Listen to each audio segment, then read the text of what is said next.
मजलिसी उम्मीदवार हल्के कारवान कौसर मोहिउद्दीन की इंतखाबी मुहिम जारी है, जहां वो राय दहिंदों से अपने हक में वोट के इस्तेमाल की अपील कर रही हैं। इस जिमन में जियागुड़ा मसलक के पास एक इंतखाबी जलसे का इनेकाद अमल में लाया गया, जिससे कौसर मोहिउद्दीन के अलावा मजलिसी कायदीन ने खिताब किया।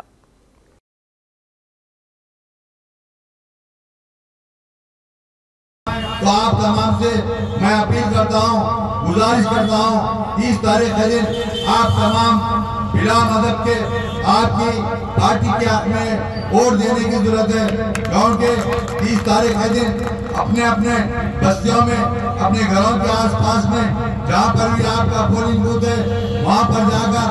आपकी जमात का निशान पतंग है, पतंग के निशान पर वोट देकर मजलिस के कैंडिडेट को कामयाब कराइए। उसके बाद इंशाअल्लाह जैसा कि इलेक्शन के बाद जनवरी के महीने में इसी जगह पर हमारी पार्टी के प्रेसिडेंट, आपकी पार्टी के प्रेसिडेंट, इमाम पार्टी के प्रेसिडेंट साहब को लाकर यहाँ पर जियागुड़ा का मेले का फाउंडेशन स्टोर लगाया जाएगा, क्योंकि आपका पार्टी ये इमाम पार्टी है। इमाम पार्टी के हक में आपका वोट डालकर मजलिस के उम्मीदवार को कामयाब कराइए। अगर आप कोई भारतीय जनता पार्टी को या कांग्रेस को या बीआरएस को वोट डालने के बाद आपका वोट रुदा हो जाएगा, वेस्ट हो जाएगा, बेफायदा हो जाएगा। अगर आप वो जीतने वाली पार्टी को वोट डालने के बाद वो जो जीतेंगे, जो उनका कैंडिडेट, इमाम पार्टी का कैंडिडेट मैं खुद हूँ और मुझको भी खुशी होगी, मैं भी आपके बीच में रहकर आपके कमेले के लिए आगे बढ़कर काम करने की कोशिश करूंगा।